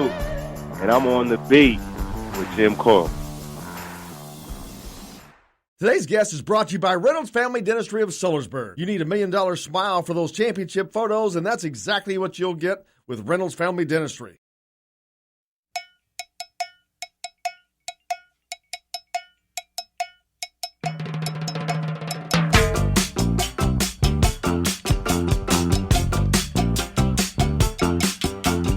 All my friends, never low rider. Welcome back to Indiana Sports Beat, of course, coming to you from the Golf Club at Eagle Point Studios here on this Tuesday, September 17th. Our man, Chronic Hoosiers, on the line. Chronic, how is it going, brother? Oh, I'd like to say it was as good as usual, but after the beating we just witnessed this weekend, probably not as rosy as what I'd like to be feeling this time of the week, coming off of week 3 of the new football season. But we're getting by. I don't think it's I'm not quite in the fatalistic camp yet. I'm not ready to jump off any bridges. But I tell you, we talked earlier, this is one of those things where you kind of got to take everything early in the year with a grain of salt. There's blips, there's data points. But once you start being able to connect them, then you start to have trends. You start to have habits emerge, patterns. And there's some troubling patterns for the IU football team right now. Namely, they pretty much have proven themselves to have some struggles when it comes to running the football, blocking for the football runners, tackling the football carriers, catching footballs thrown to them. That pesky tackling thing. Even kicking footballs. There's not many elements of the game, and that was one thing. Maybe most disappointingly, the regression you saw on the special teams. I thought they'd been performing really well, but end of the day, they were pretty much dominating every facet of the game and appeared to struggle pretty mightily, even at some of the most fundamental elements of the game. So, I don't think that the loss alone to a team as strong as Ohio State is willing, is a reason to give up on the team. But I certainly think that, perhaps the coaching staff has the work cut out for them, a little maybe more so than what we'd originally anticipated with this squad. Yeah, and I don't mean this to be harsh, but do you think that the fact that Michael Penix was not in there, and they know what they lost with not having Michael Penix in there, that was a blow to the psyche of this team in some way? I don't know that Penix changes the result of the game all that much. Oh, I don't think he does either. I agree with you. I think he gives them more plays that they can probably fail to execute like they did the rest of the other plays. Maybe he keeps the Ohio State defense a little more honest. Maybe he pads the rushing numbers a little bit. Because let's be honest, you take Peyton Ramsey's stats out of the game, Indiana would have had, just running backs, not including the quarterback here, Indiana had 17 attempts for a total of 28 yards with ball runners, not the quarterback. So, maybe maybe Penix gives him a little bit more yardage on foot. But I think more than anything, he probably Ohio State has to guard more of the field. And I think we saw some of Peyton Ramsey's liabilities on display. I think the Ohio State defense knew exactly what they had to defend. And, let's be honest, though, regardless of who's under center, what happened on the line on both offense and defense for Indiana was pretty problematic because, when you're getting completely dominated in the trenches like they were on both sides of the ball on virtually every snap of the game, I don't think it matters. You got Joe Montana in that backfield. You're not going to see a whole lot of a boost in production numbers just because they could not get the job done up front in any way, shape, or form on offense and defense. And it's really tough to compete when you're losing at the line. Yeah, and it's not a shock on the defensive side because you got a bunch of guys that are all youngsters. They're learning. It's a lot of inexperience. But on the offensive side, I know they're not the deepest, but the 5 guys they got in there, I thought that they were kind of solid on. And, man, they couldn't run the ball. Peyton Ramsey was running for his life half the time. You got to be able to hand the ball off or throw or get enough time to throw the ball. And there was some missed throws, of course, but it was just like nothing went right. Now, you're starting to see an offense where it's very clearly going to be a pass-dominated offense. But eventually you've still got to be able to run the ball just to set up some of those passing plays. And, as you just mentioned, quarterback's got to be upright and got to be able to have his mechanics in order if he's going to get off some completions, and they can't do anything right now or at least couldn't do anything right now in that regard, mainly because he had no time, he had no space. It was really a difficult day for the Indiana offense. And, credit to Ohio State. They look like men among boys out there. I would circle back to the defense a little bit. Well, there's a lot of youth on the field, and you can explain away a lot of plays, where guys maybe aren't seeing the play develop like they should, aren't getting the right reads. There's a lot of stuff beyond just that, just fundamentals, tackling, that at some point that either that's got to get cleaned up, or there's got to be some hard questions asked. How in year 3 of Tom Allen, a defensive guru, who'd seen market improvement statistically every year, every stop he's ever been in, was on track to continue that with this Indiana team. They lost a lot, which kind of explains some of the regression last year, but really to see them fundamentally struggling as bad as they are, it's really a head scratcher to me. I can understand youth. I can understand making mistakes. I can't understand a complete inability to tackle like we've seen so far and was on full display this last Saturday. Yeah, it's something that we first saw in the Ball State game, and we thought, all right, so it's a first-game anomaly, and it'll go away. But then we really didn't get to see much of the next week because it was Eastern Illinois, and it was like playing Bloomington South. But then this week, of course, man, the big boys came to town, and it was on full display. Even the secondary didn't always look as good as we know they can play, but they've got to get these things together. This is the third week of the regular season. We're 7 weeks in, you count in fall camp, and little things like that, tackling, that can't be an issue. A lot of missed assignments. You get a block punt because of a total, complete missed assignment, and those things just can't happen with a Big Ten football team. No, absolutely, and we've talked about this some in prior talks. There's been a very sizable and continuing investment in the football program as far as its staff, its facilities, the resources available to help this team succeed. Again, I think perspective. Football's tough. It's a really, really big ship to turn, and I get that. I also understand some of the systemic discrepancies between a team like Indiana and Ohio State. You look at the recruiting numbers. Ohio State, this was the worst ranked recruiting class they just brought in what seems like forever and a day. It was 14th in the country. Indiana just had its best ever, and it was 36. But, you look at the aggregate, what are these teams made of here? And while Indiana's certainly been on the upswing, it's still going to have a long way to go to get to the level of an Ohio State, in 5 years can go 14th ranked class, second ranked, 4th, 7th. I mean, there's a lot of talent out there. What cannot be explained away, though, is, I don't care if you're a 3-star, 4-star, 5-star. At some point, you got to know how to wrap a guy up and get him in the dirt. You've got to be able to put the ball down. You've got to be able to get off the field. And there's really some issues that are lingering now that, again, I just don't think are easily explained away and are going to be problematic for Indiana for a long time here unless they can find some way to resolve it because, it doesn't matter who you're playing. If you can't tackle the ball carrier, you're not going to beat a team like Rutgers. You're not going to beat a team like UConn for that matter. Talent's always going to pull out usually in the end, but, all things being equal, they got to go out and execute.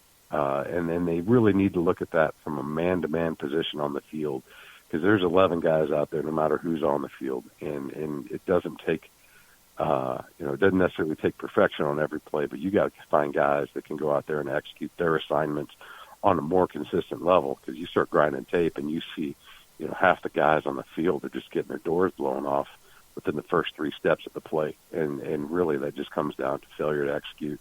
Some really poor techniques. I don't know if we want to get into grit, but all those other things that I guess quantifiables that they've just been sorely lacking, and it's going to cause them to lose a lot more football games if they can't figure out a way to get some of that cleaned up. Yeah, and you mentioned it earlier. They used to do all these fundamentally sound things, and that was part of Tom Allen overcoming some of the deficiencies of talent by doing things the right way. And well, when you have talent that's not as good as, say, Ohio State, and you're not doing it the right way, you're going to get beat 51-10. And it's exactly what we saw Saturday, and that's got to get changed. I mean, they're not a good – that arguably is the toughest game they're going to play all season. Ohio State's a team that we probably might well see in the national playoffs. They're a really, really good team. So there's no pushing that aside. But you get in the Big Ten, man, Michigan State's going to be good. Michigan's going to be good. Penn State's going to be good. Everybody's good. And Maryland's going to be really good this year. You got to know Purdue's going to be really good by the time we meet up with them at the end of the season. Nebraska's going to be. I mean, every team in this league is good. Every team in this league has potential to beat you on any given Saturday. And you know, I understand. In years past, maybe we've been spoiled. In years past, we've seen Indiana kind of play above their level. They punch up whenever the big boys come into town. You've seen them take Ohio State, Michigan down to the wire. You know, Zach Osterman wrote about it this week. We've also seen them get their doors absolutely blown off and effectively quit. And you cannot have a regression to the latter. You just absolutely cannot. It crushes the culture of a program. It crushes the fan base. And you know, we've talked this before too. There's kind of that chicken and the egg argument. What comes first, fans or wins? Because winning certainly attracts fans, but it's kind of tough to win when you don't have a home field advantage. You had a packed house. You had the entire national television audience watching. You know, you strip away all the other stuff. There's no reason for the failure of execution that we saw this week. And unfortunately, it kind of can create a spiral because, you know, if those trends continue, you continue to see dwindling fan support.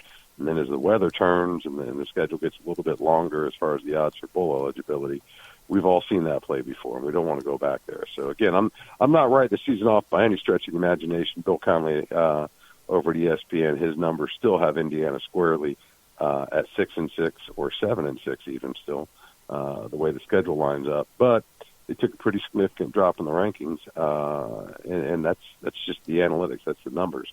And, you know, hopefully they can get some of that back on track here with Connecticut. And like we said before we went on, probably get a much better measure of where this team truly stands when they go up to East Lansing here at the end of the month. You know, Rutgers, I'm not so sure I'm looking at any other game on the schedule right now and circling it as a surefire win or one that you can really bank on. They're going to have to show me they can clean up some of this stuff before I take another game for granted, UConn notwithstanding. Yeah, we'll certainly see. On the basketball side of things, a lot of names floating around. Hassan Diarra, I think he's going to make an official visit to the Hoosiers. They're working on Dawson Garcia, the Canadian Javonte Brown-Ferguson. Bryce Hopkins is visiting this weekend. So a lot of activity going on around Indiana basketball. I know. It's crazy to think we're just a couple weeks away from Hoosier hysteria now. It's certainly starting to ramp up. I just saw the IDS name. They're beat for this year. You guys should go out and find them. Check my feed. Follow all of those fellas. It's coming quick. And again, you know, I think on the opposite end of our football conversation, a lot of reason to be optimistic about Indiana basketball right now because for all the shortcomings in the season last year, Archie really seems to have kind of regained some of his momentum on the recruiting trail. He continues to lock guys up, get eyes on the program that, you know, bringing in the kind of talent that he's going to need as well to elevate it because, you know, fortunate for him, unlike football, he only needs a couple of key players right now. Heck, he's only got one open scholarship left for next year and then a couple more going into the 2021 class. These are really, really, really big moves right now. And more than anything, I think the big thing we talked about, you know, it's a smaller ship to fill. It's such an emphasis on finding the right pieces. You know, this is one of those things where it just takes a couple of guys to really either make some stuff click for your program or to kind of throw some stuff off course. So hopefully he continues to keep it rolling and, you know, they find some guys that can gel and really go out there and ball out. But again, it's going to come down to execution, I think, with these guys. There's certainly talent there. They got to stay healthy. They got to figure out a way to make up for some of the weaknesses, some of the holes that were left on it. But I'd love to see these names continue to come through the gym and find the right ones to keep popping for them.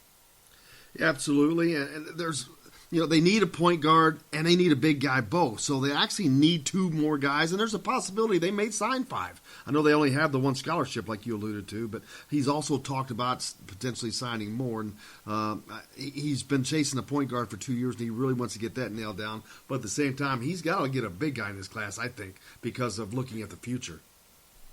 I do too, and you got to wonder how this is affecting Rob Phinissee's workouts in the offseason. All this talk about need for another point guard. I feel pretty good where we are about point guard. I'd certainly like to have a little bit more depth there, a little backup.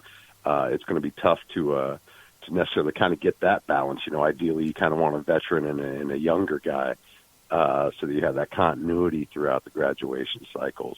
But my guess is that's got Rob in the gym even more as far as filling out the Scally for this coming, or I guess next coming season rather, I'd certainly like to see a big over point guard, but at this point, I'd take either, and I'm kind of in your camp. I wouldn't be surprised to see him sign 5 and just see how everything shakes out in the end.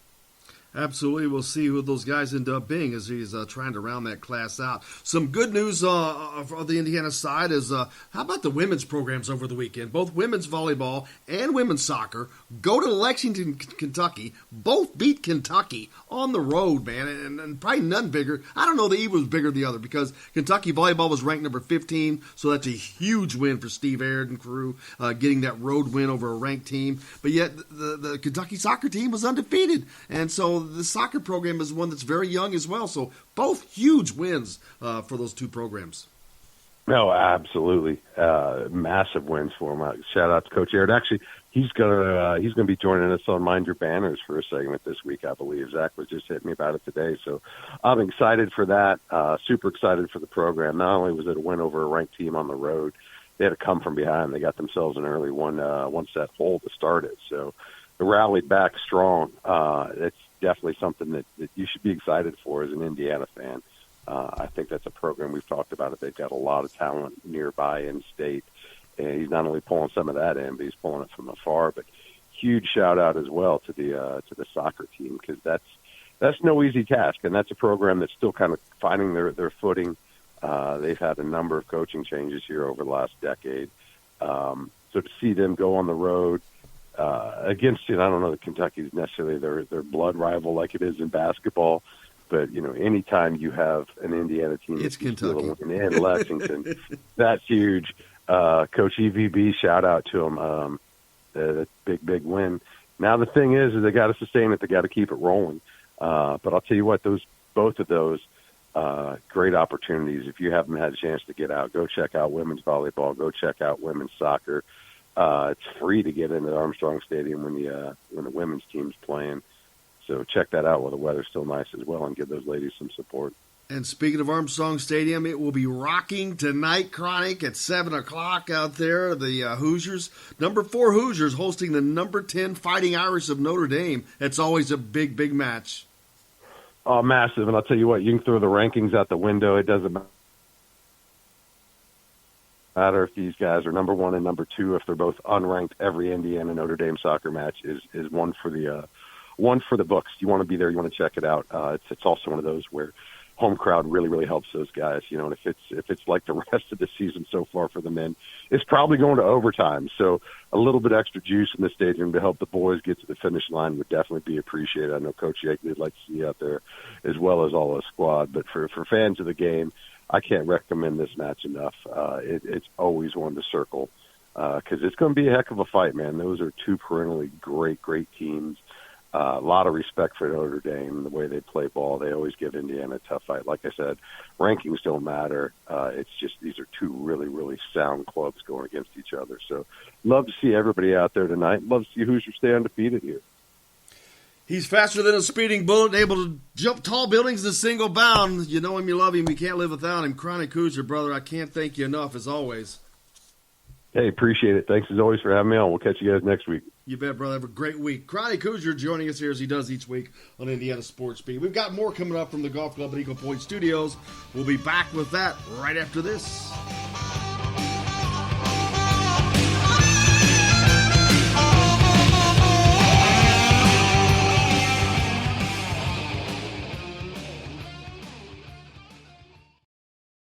Hello, everybody. Jim Coyle from Indiana Sports Beat. When I'm not covering the Hoosiers, you can find me at Bubba's 33 in Clarksville, located on the northeast corner of I-65 at Veterans Parkway. Bubba's 33 has hand-tossed pizzas, bold burgers, and ice-cold beer from a select list of local craft brewers. An incredible food selection, all made fresh daily. Whether you're meeting the team for that post-win meal in the family dining area or meeting friends for happy hour to watch the game on one of Bubba's 50 TVs. Bubba's 33 in Clarksville. Pizza, burgers, beer. We all want a winning smile for those championship photos, and that's exactly what you will get at Reynolds Family Dentistry in Sellersburg. Reynolds Family Dentistry has been serving the dental needs of Hoosier families for over 30 years. Let Doctors Roger and Jay Reynolds take care of your family. Just off of I-65 at 809 South Indiana Avenue in Sellersburg. Call 812-246-3368. That's Reynolds Family Dentistry, 812-246-3368.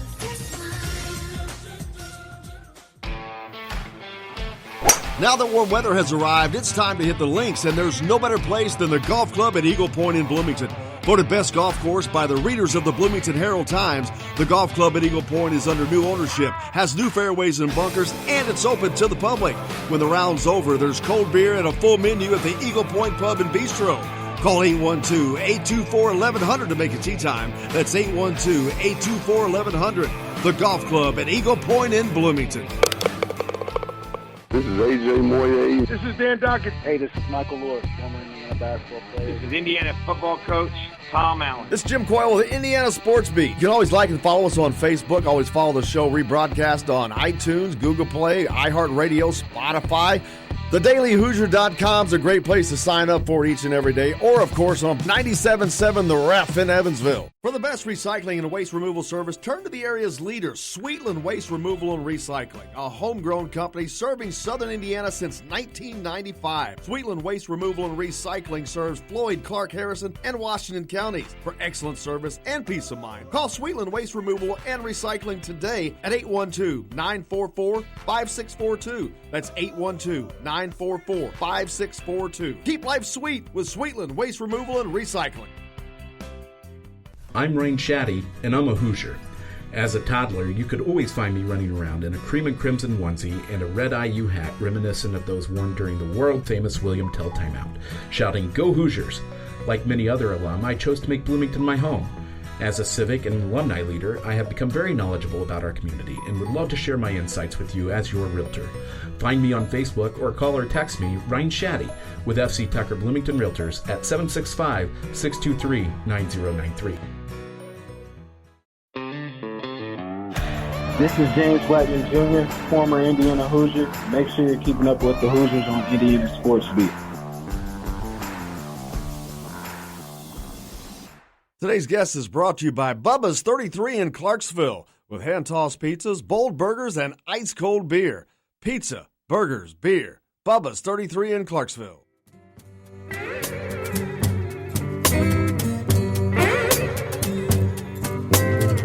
Watch our streets. Ooh, a little Tuesday blues. Little red. Jake, the spin doctor, keeping us on all four wheels today. Thanks a lot, Jake. Thanks a lot to Coach Todd Yeagley, Indiana men's soccer coach, joining us as they prepare to take on the Fighting Irish tonight in a battle of the 4th-ranked Hoosiers and the 10th-ranked Fighting Irish out at Bill Armstrong Stadium on Jerry Yeagley Field, of course.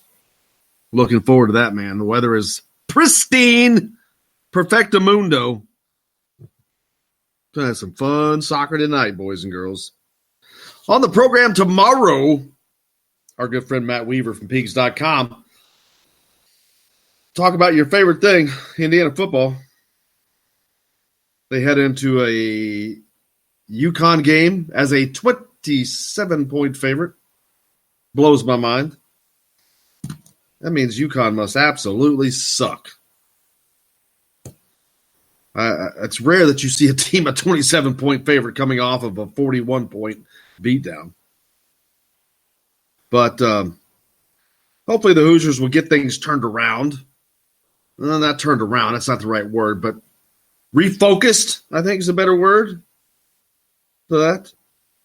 Also on the program tomorrow, besides Matt, Taylor Tannenbaum from WTHR in Indianapolis.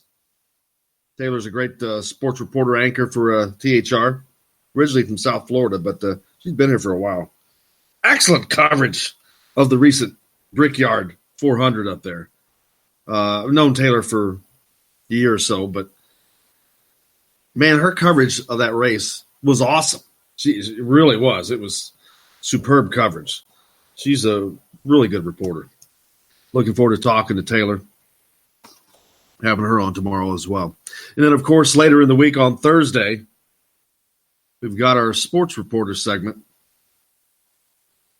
Not sure who I'll peg in for that yet. I'll let you know that tomorrow.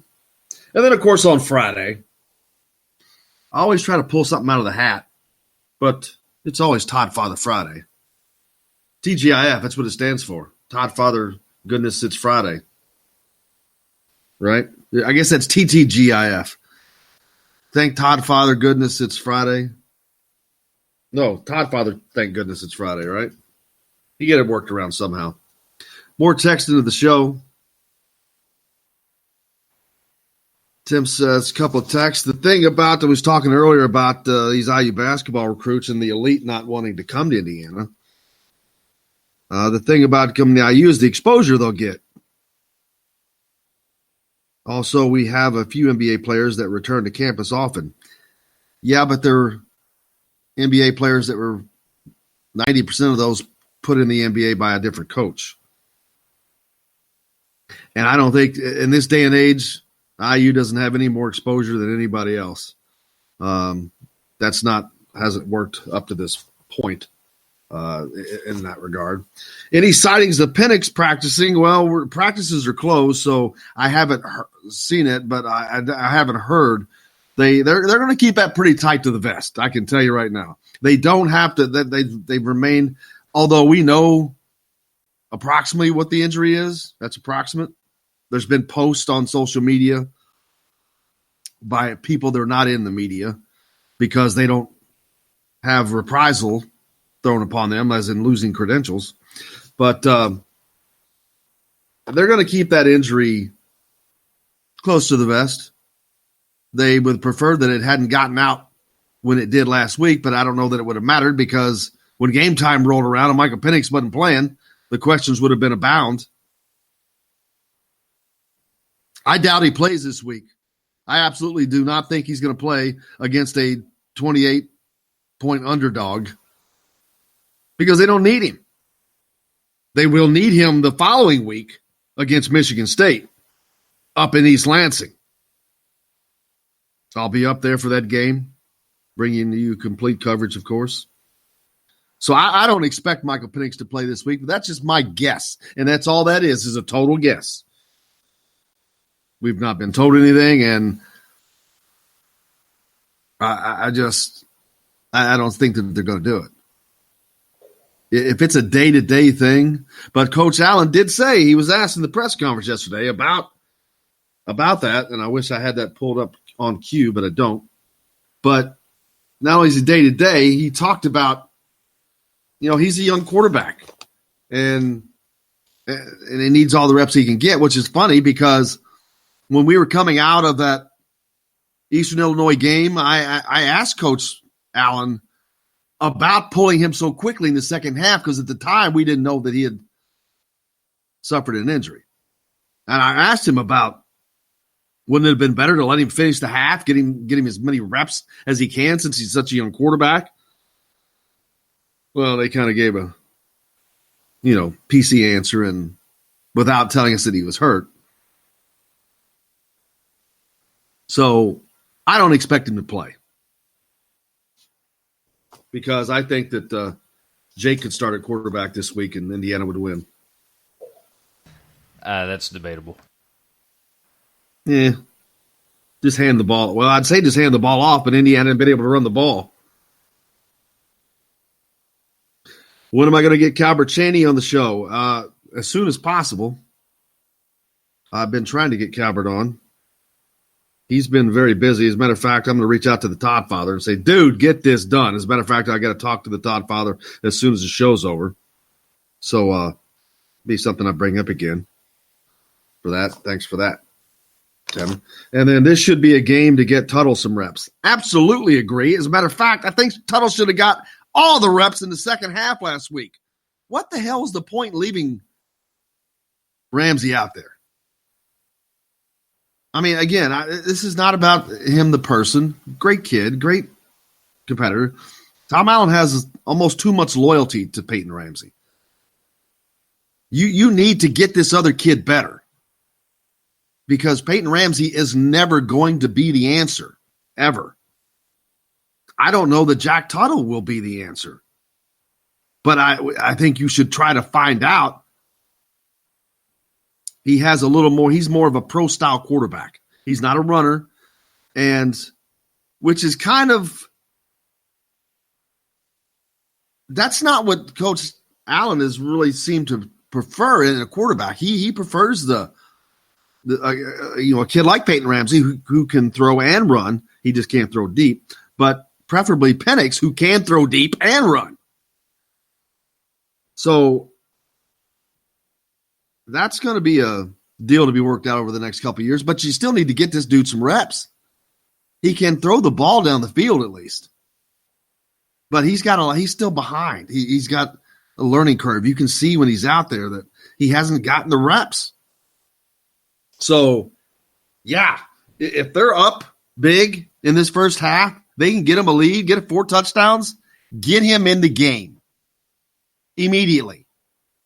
Get him in the game. No reason not to. There was no reason not to last week and a half. Text in the show, Penix may not play all 4 years. We need Tuttle to get some experience. Well, yeah, he might not, but I don't. That's a couple years down the road. I don't see him leaving anytime. Well, he'll be here at least 3 years, if not 4 years. Of course, now there's other recruiting going on. Who knows what happens? Somebody else comes in. There's so many things that can happen 3 years from now. But that is correct. I agree. I think Tuttle should be getting reps. As a matter of fact, I wouldn't be opposed to starting him in this game. They're a 28-7-point favorite. Starting. You're not going to lose this game. I can throw a 5-yard pass. But that's a different philosophy. We'll see how it works out.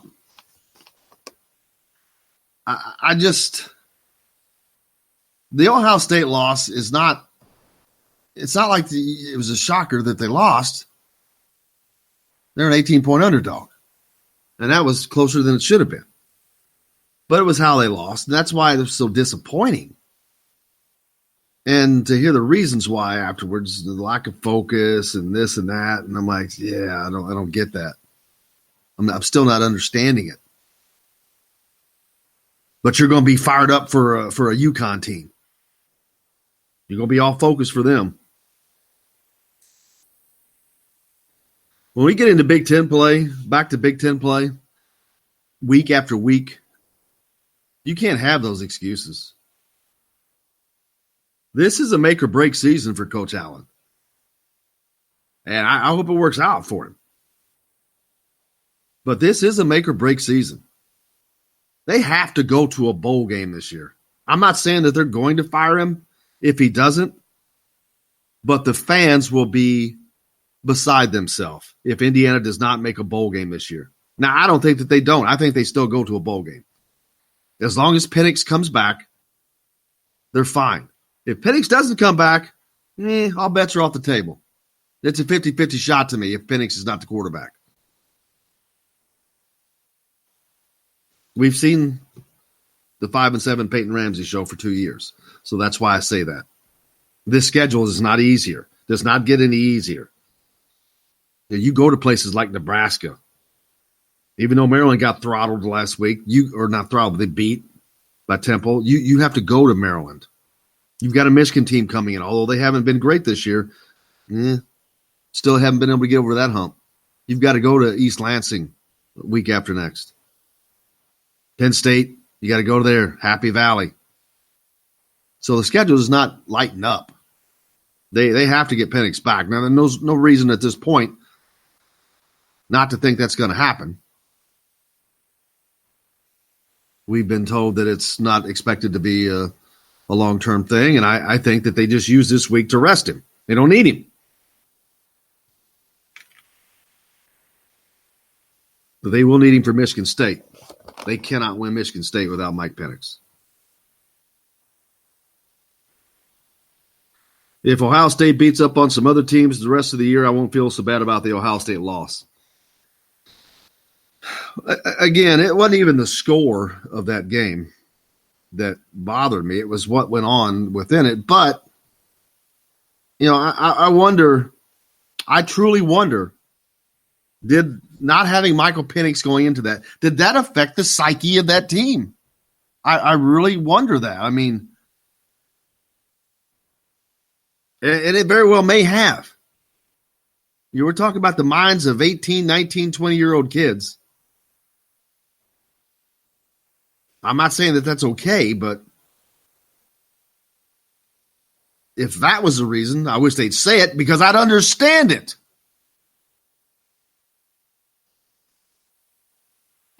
But oh well. Hey, tomorrow on the program, Matt Weaver, Pigs.com, joins us as he does each and every Wednesday. Looking forward to that. Also, Taylor Tannenbaum, WTHR 13 Indianapolis TV sports anchor reporter, joining us. Taylor does a great job on her coverage. Looking forward to that as well. Tonight, out at Jerry Yeagley Field, the Hoosiers hosting the Fighting Irish, 7 o'clock. Grudge match. Fist fight. Just kidding. Great soccer match coming up tonight on the pitch there, so looking forward to getting out there. That's going to wrap it up for us today. Thanks a lot to Jake. Thanks a lot to Chronic Hoosier. Thanks a lot to Coach Todd Yeagley for joining us as well. We'll see him tonight, and we'll see you tomorrow. That's going to wrap it up for Indiana Sports Beat Radio today from the Golf Club at Eagle Point Studios. Until tomorrow, I will see you on the radio.